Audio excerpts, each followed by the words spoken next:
தான் சொந்த நாட்டை விட்டு வெளிநாட்டுக்கு போய் வேலை செய்யற எல்லா பசங்களும் இந்தியாவுக்கு ரிட்டர்ன் ஆயிட்டு இருக்காங்க. அதே மாதிரி தான் சொந்த ஊர்ல இருந்து வெளியூருக்கு போய் வேலை செய்யற எல்லா பொண்ணுங்களும் தான் சொந்த ஊருக்கு ரிட்டர்ன் ஆயிட்டு இருக்காங்க. ஏன்னா இந்த ஒரு விஷயத்துக்காக மட்டும்தான் சுமார் 1500 கிலோமீட்டர் தாண்டி கடல் கடந்து நம்ம நாட்டு பசங்க எல்லாம் இந்தியா சேர்ந்துட்டு இருக்காங்க.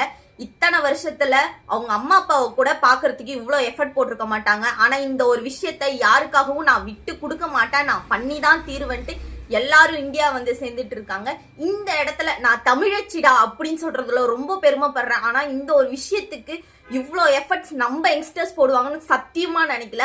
வேற ஒன்றும் கிடையாது. இன்னைக்கு எலெக்ஷன், என் ஓட்டை நான் போட்டுதான் ஆவன்ட்டு அவன் கிளம்பி அவன் சொந்த ஊருக்கு போயிட்டு இருக்கானுங்க. ஸோ மறக்காம நீங்களும் ஓட் போட்டுருங்க. உங்க பக்கத்திலே சும்மா வெட்டியா ஓட்டு போட மாட்டேன்னு உட்கார்ந்து இருந்தாலும் மண்டையிலே தட்டி கூட்டிட்டு போய் ஓட்டு போட வைங்க. பை.